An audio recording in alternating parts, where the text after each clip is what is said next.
Dizem que no sertão, mais do que coragem, um homem precisa ter cabeça fria, língua afiada e o faro certo para perceber quando a vida está prestes a virar de ponta cabeça. E foi exatamente assim que começou a história de Zé Boinas, um cabra esperto, negociante por instinto, que encontrou seu destino cruzando o caminho do homem mais temido do Nordeste, Virgulino Ferreira, o Lampião. O sertão daquela época não perdoava ninguém. Era um chão duro, de sol quente, onde cada escolha podia custar a vida. E Zé Boinas sabia disso. Ele tinha aprendido desde cedo que quem não falava direito, negociava errado ou confiava na pessoa errada terminava enterrado sem vela nem oração. Mas ele também sabia uma coisa que poucos percebiam. Mesmo em tempos de guerra, medo e escassez, sempre existia espaço para alguém que soubesse comprar, vender, trocar, acima de tudo, sobreviver.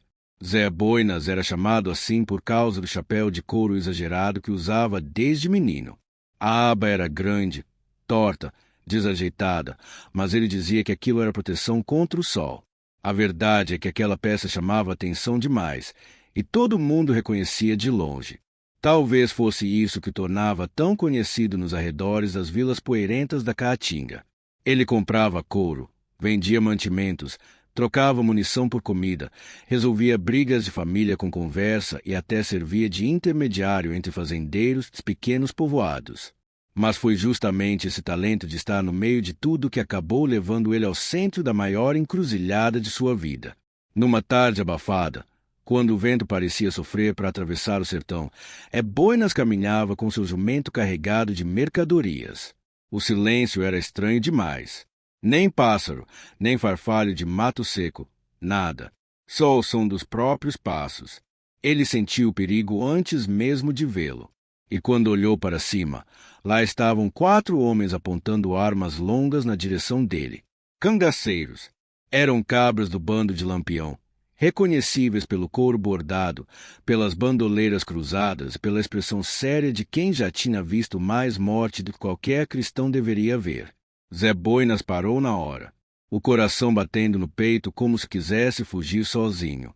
Não era o tipo de encontro que qualquer homem do sertão desejava, mas era o tipo que todo mundo temia. Um dos cangaceiros se aproximou e falou seco: "O capitão quer falar contigo." Aquilo soou como sentença. Quando o capitão chamava, ninguém dizia não. Zé Boinas engoliu seco, respirou fundo e tentou manter a calma. Ele foi guiado por uma trilha escondida, serpenteando por entre as pedras e cactos altos, até finalmente chegar numa clareira onde o sol batia forte demais. Lá estava ele, Lampião, chapéu de couro cheio de medalhas, postura firme, olhar duro como pedra. Era uma figura que paralisava qualquer cristão. Dizem que o olhar dele enxergava o fundo da alma dos outros, e naquela hora Zé Boinas acreditou. Lampião examinou o homem como quem avalia uma arma nova. Não falou de imediato. Deixou o silêncio pesar até quase sufocar. Quando abriu a boca, a voz saiu baixa, mas firme. "Tu és sabido no comércio. Falam que tu conheces as vilas, os coronéis, os caminhos. Eu quero saber se tu presta pro serviço." Zé Boinas sentiu a espinha gelar. Não sabia se aquilo era proposta ou ameaça. No cangaço, ambas as coisas significavam a mesma coisa. Ele tentou responder com cuidado, pesando cada palavra. "Capitão, faço o que posso. Só sobrevivo vendendo e comprando. Sou homem de paz." A reação de Lampião foi um meio sorriso curto, quase imperceptível. "Homem de paz no sertão? Tu é mais arretado do que dizem." A verdade é que Lampião não chamara Zé Boinas ali à toa. O bando estava precisando de alguém que não fosse cangaceiro, mas que tivesse trânsito pelas vilas, pelos grupos de volante e até pelos coronéis. Um intermediário, um negociante, alguém capaz de observar sem chamar atenção. Alguém que pudesse descobrir se havia emboscada planejada, se as tropas estavam se movendo ou se algum fazendeiro importante estava disposto a pagar por proteção. E Zé Boinas servia perfeitamente. Mas Lampião precisava se certificar de que aquele cabra não era traidor. Por isso, colocou ele à prova. A primeira prova surgiu ainda naquela tarde, quando um grupo de soldados da volante se aproximou da região. Eles estavam seguindo rastros, farejando pistas, e se aproximavam do acampamento. Lampião ordenou que Zé Boinas fosse até uma vila próxima e confirmasse se os soldados tinham falado com alguém do povoado. Se tu voltar com mentira, eu descubro. E tu sabe o que acontece com quem mente para mim. Era a ameaça não dita que ecoava no sertão inteiro. Zé Boinas partiu.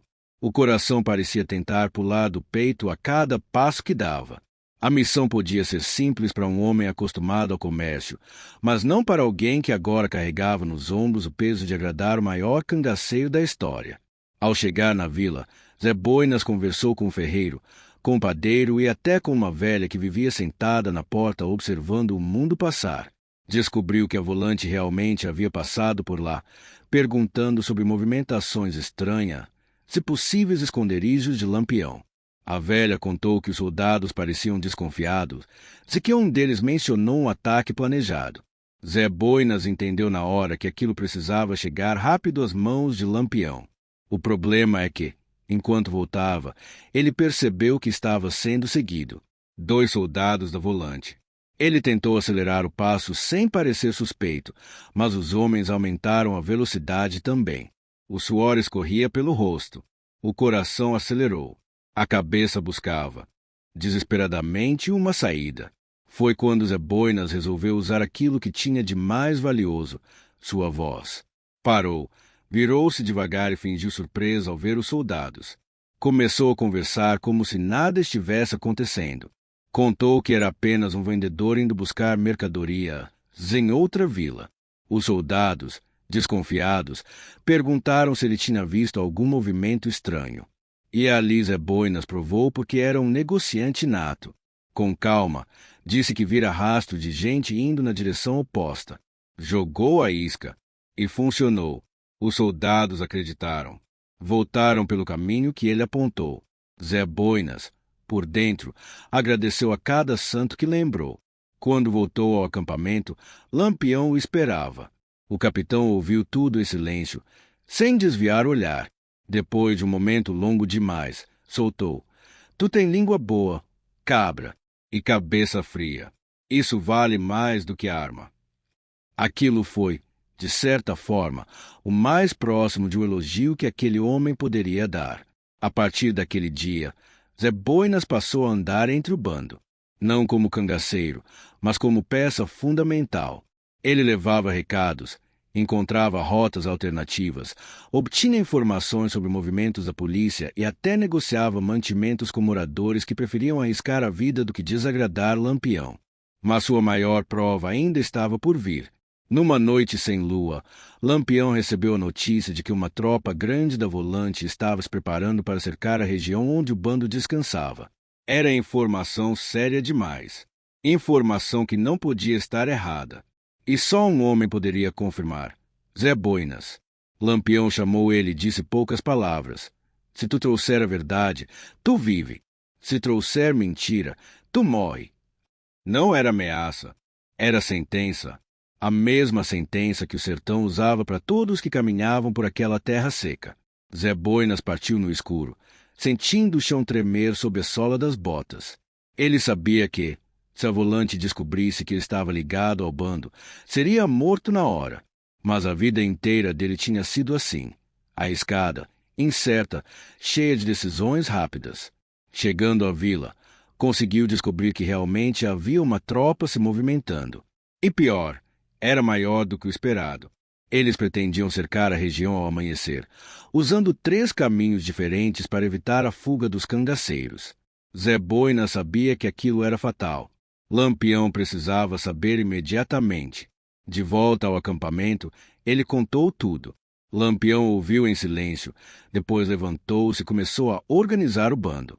Foi ali que Zé Boinas percebeu o verdadeiro peso da informação que carregava. Um erro e todos morreriam. Mas ele não errou. A volante tentou cercar o bando ao amanhecer, mas encontrou apenas rastros frescos de fumaça ao longe. Lampião e seus homens tinham escapado no limite. Depois desse dia, Zé Boinas deixou de ser só um negociante. Passou a ser peça-chave, alguém em quem Lampião confiava, e confiança era algo raro naquele mundo. Dizem que o capitão chegou a dizer: Esse cabra tem mais valor que muita bala que eu carrego. E isso, vindo de Lampião, era mais do que elogio. Era quase irmandade. Zé Boina seguiu sendo os olhos e os ouvidos do bando por muitos anos. Nunca disparou um tiro ao lado de Lampião, mas salvou muitas vidas com informações precisas, negociações e conversas que só ele sabia conduzir. Era, no fim das contas, um cangaceiro sem arma, mas com a língua mais afiada do sertão. E foi assim, naquele mundo de pólvora e sangue, que um simples negociante conquistou o respeito do maior cangaceiro da história. Se você acredita que histórias como essa mostram o quanto o sertão era cheio de personagens fortes, perigosos e surpreendentes, deixe aqui nos comentários o que você achou de Zé Boinas. Se inscreva no canal, deixe o like e compartilhe esse vídeo para que mais gente conheça essa história ousada do nosso Nordeste. E diga aí, na sua opinião, Zé Boinas foi herói, sobrevivente ou apenas um homem esperto no momento certo?